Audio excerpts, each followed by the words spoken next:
பாட்டாளி மக்கள் எல்லாம் எலெக்ஷன் தேர்தல் நெருங்குதுல, தேர்தலுங்க அவங்க கட்சிக்காரங்க கிண்டி விடுவாங்க.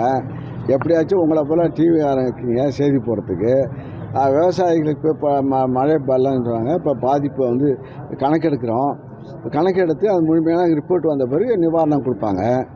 இதுதான் செய்யக்கூடிய அரசாங்கம் செய்யக்கூடிய வேலைகள்.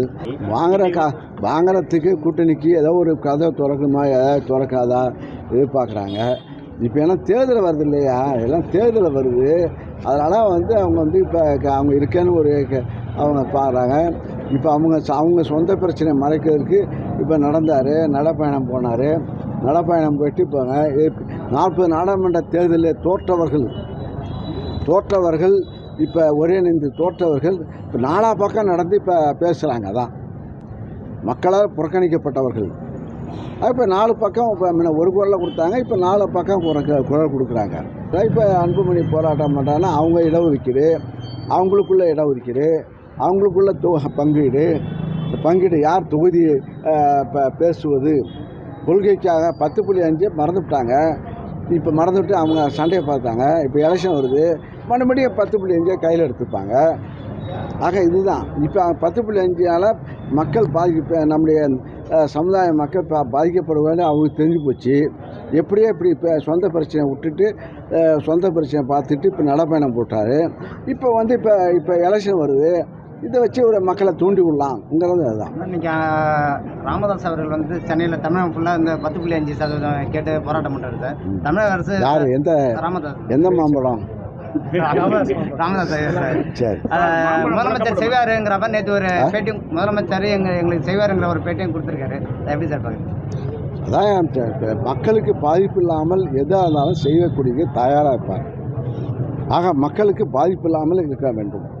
இந்த 10.5% பாதிப்பா என்பது அதுக்கு ஒரு குழு அமைத்து தலைவர் நீதிபதி இங்கே ஓய்வு பெற்ற நீதிபதி பாரதி அவர்கள் ஆய்வு செய்து கொண்டிருக்கிறார்கள்.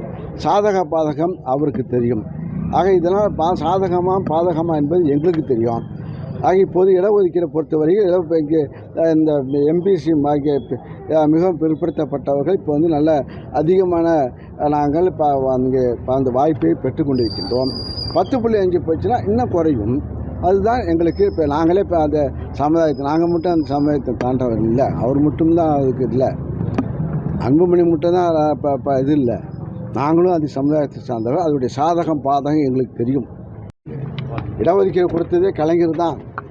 எம்ஜிஆர் ஆட்சி காலத்தில் சுட்டாங்க. எம்ஜிஆர் ஆட்சி காலத்தில் இடஒதுக்கீடு கேட்டு போராட்டம் பண்ணியவர்கள் அப்போ கிட்ட 21 பேர் செத்துவிட்டான். அந்த குடும்பத்துக்கும் அங்கே பாட்டாளி கட்சிக்காரங்க யாரும் ஒன்றும் வேலை வாய்ப்பை வாங்கி தரல, ஒன்றும் கொடுக்கல. ஆனால் கலைஞர் அவர்கள் மீண்டும் ஆட்சிக்கு வந்த போது தான் இடஒதுக்கீடு கொடுத்து அந்த குடும்பத்துக்கு இப்போ மொழிப்போர் தியாகி மொழி போராட்ட வீரர்கள் என்று அந்த கொடுத்து பட்டத்தையும் கொடுத்து மாதம் இப்போ அந்த ஓய்வூதியம் கொடுக்கப்படுகிறது. அந்த குடும்பத்துக்கு நிதியும் கொடுக்கப்படுகிறது. இப்போ மத்தியில் வந்து மத்தியில் வந்து ஒரு பாட்டாளி கட்சியில் வந்து இப்போ பொன்னுசாமி அமைச்சராக பணியாற்றினார். அன்புமணி 5 ஆண்டு காலம் பணியாற்றினார். அதே போல் சண்முகம் 5 ஆண்டு காலம் எம்பி அமைச்சராக பணியாற்றினார். அதே போல் தலித் எழில்மலை பணியாற்றினார். அங்கே மந்திரியாக பணியாற்றினார்கள். ஆனால் அந்த குடும்பத்துக்கு அவருடைய வாழ்வாதாரத்தை உயர்த்தினார்களா? அந்த அந்த குடும்பத்தை 21 குடும்பம் செத்து போச்ச. அந்த குடும்பம் இப்போ வீடு கட்டியிருக்கானா, அவன் வாழ்ந்திருக்கானா? இதே மக்கள் சிந்திக்க வேண்டும். ஆனால் அவர்களுக்கு உயிர் தண்ணி கொடுப்பது நம்முடைய கலைஞர் அவர் கொடுத்து அவர்களுக்கு வாழ்வாதாரத்துக்கு அடிப்படை செய்தார்கள். இவர்கள் பல முறை ஆட்சியில் இருந்தார்கள், பல முறை அமைச்சர் பதவியில் இருந்தார்கள். இல்லை அந்த குடும்பத்தை சார்ந்த யாருக்காவது மருத்துவ சீட்டு கொடுத்தாரா? அந்த இடஒதுக்கீடு மொழி போராட்டத்தில் இறந்தாங்களே, இடஒதுக்கீடு கேட்டு போய் இறந்தாங்களே, அந்த குடும்பத்துக்கு அவங்க பண்ணைகளுக்கு அவங்க பிள்ளைகளுக்கு ஏதாவது மருத்துவ சீட்டு வாங்கி கொடுத்தாங்களா? இப்போ தான் நீட்டு, அப்போ நீட்டு கிடையாது.